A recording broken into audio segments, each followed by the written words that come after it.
Hi guys, Olive here. I'm here today to do a book haul for you. I was originally intending to post my first episode of Russian History Retreat today, but that didn't work out. You know, some months go smoothly, and other months you wake up with literally shingles, am I right? Though I am doing much better, my reading is not quite at the pace it was at the beginning of the month, so I thought in the meantime I would show off all the books that I've acquired recently. I bought quite a few books for myself during the Book Outlet Boxing Day sale. I bought some for myself from various places, and also Steve has sent me some books. So we'll start out with all the books that I got on Book Outlet, the first of them being Smoke Gets in Your Eyes and Other Lessons from the Crematory by Caitlin Doughty. This was a huge one on BookTube in 2015. I think it was one of the most well-read books during Nonfiction November 2015. And it seems to be having another moment here on BookTube. I've been hearing a lot of people talk about it again. I've been wanting to read this one for a really long time, ever since I first started hearing about the hype. Caitlin Doughty is a mortician. She has a YouTube channel called Ask a Mortician. This is her memoir about working in the death industry, and also talks about particularly American attitudes toward death. Americans tend to be really afraid of talking about death and talking about anything that relates to death. It is my impression that Caitlin Doughty does not think that that is a positive thing, that we should be able to have open conversations about death and the way in which it affects our lives. The next one will look very familiar if you've been watching my channel for the past few months. It is Moonwalking with Einstein, The Art and Science of Remembering Everything by Joshua Foer. This was one of my top nonfiction books of 2016. It is definitely on the list of my all-time favorite books. If you've not heard me talk about this book is a mixture of science and anecdote. It covers the science of memory, as well as Joshua Foer's story of entering the United States Competitive Memory Championship. It is engaging, it is super fun, I really recommend it. I'm so happy I have my own copy now. The next book I got on Book Outlet is June by Miranda Beverly Whitmore. I tried to read this one over the summer and got caught up with other books and then couldn't renew it because at the time it was a new release. I really enjoyed the book Bittersweet, which is the book Miranda Beverly Whitmore published just before this one. So I've been really excited to finally see this one through. This book is about a young woman who comes into a very large inheritance that she receives from a famous movie star.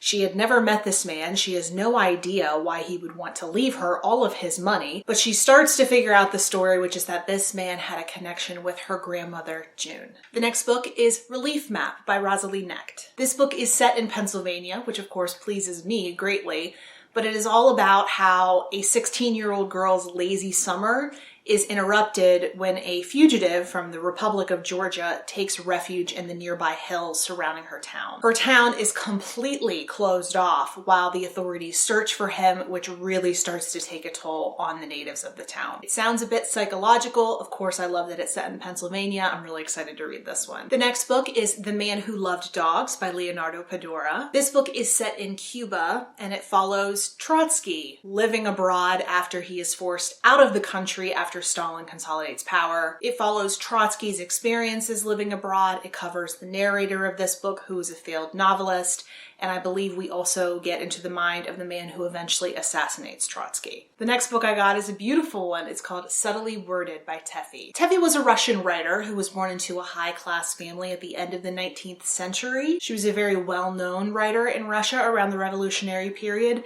but was forced to emigrate to Paris after the revolution. This is a short story collection which talks about her life before, during, and after the revolution. I am tentatively planning on reading this one during October, where I'm hoping to do a lot of reading about the revolution and reading things that take place during the revolution. The next book I got is Catherine the Great and Potemkin, The Imperial Love Affair by Simon Sebag Montefiore. Catherine the Great had many lovers, or favorites, but I think that her favorite was arguably Grigory Potemkin. They were both very passionate people, and so their love story is incredibly intriguing. I am already super fascinated with the life of Catherine the Great. I have read a decent amount about her, but I will be very interested to delve more into this facet of her life. Another book I picked up relating to Russia is Stalin's Daughter by Rosemary Sullivan. This is obviously a biography of Stalin's daughter Svetlana, who led a life that was fraught with despair. If you know what kind of a man Stalin was, I'm guessing you can imagine what kind of a family man he was. Svetlana's mother committed suicide when she was very young. She decided to leave her life and family behind and defect to the United States, leaving 2 young children behind. She got married and had a new family in the States, but that did not end well either. It just seems like she was never able to escape the damage her father had done. This one is going to be a sad one to read, but certainly interesting. The next 2 I kind of picked up on a whim. I wasn't entirely sure what they were about, and I'm not sure I will like them, but I thought I would give it a try. The first one is a collection of 2 novellas, which is Beautiful Mutants and Swallowing Geography by Deborah Levy. The first is about a manipulative and magical Russian exile who summons forth a series of grotesques. And my impression of the second one is that it is based off of Jack Kerouac's On the Road, but with a female main character. Of course, the first one is what attracted me most, but I am looking forward to reading both of these. And the second one is called Solo by Rana Dasgupta. A blind chemist lives alone in Sofia. He is old. He has witnessed a whole century of Bulgarian war and setback,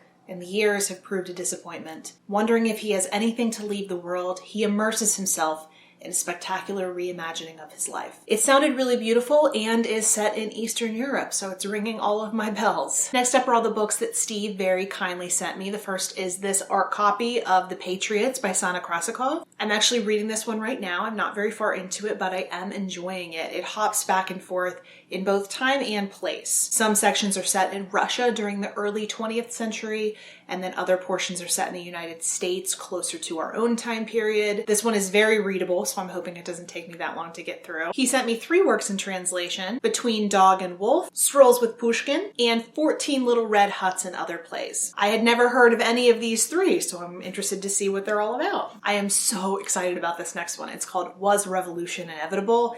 This is a collection of essays from extremely well-known names in Russian history and Russian history scholarship, all names that I know, talking about if something had been different during revolutionary Russia, if things might have gone differently. I don't know if that would make a non-Russophile excited, but it certainly makes me excited. Another book on Russia that he sent me is American Girls in Red Russia. This is about how Russian revolutionary ideology attracted young women thinkers of that time period from the States to go to Russia and start a new life there. Funnily enough, the book I'm reading right now, The Patriots, touches on some of these themes, so I will be excited to pick this one up after I have finished that. The last book that Steve sent me is The Art of Eating by M.F.K. Fisher. This is actually a collection of 5 books in one, all about food. It seems like some thoughts on life and philosophy are interspersed in here. Steve heard that I liked food writing and asked if I had ever read anything by M.F.K. Fisher, which I have not. So I'll be interested to try this out. And lastly, I got myself 4 books from Better World Books. They were having a sale, buy 3, get 1 free. The first book I got is The Magical Chorus, A History of Russian Culture from Tolstoy to Solzhenitsyn by Solomon Volkov. This one is pretty straightforward. It's a Russian cultural history, so that's why it attracted me. And then, as you may have seen me talk about in the Netflix tag that I recently did,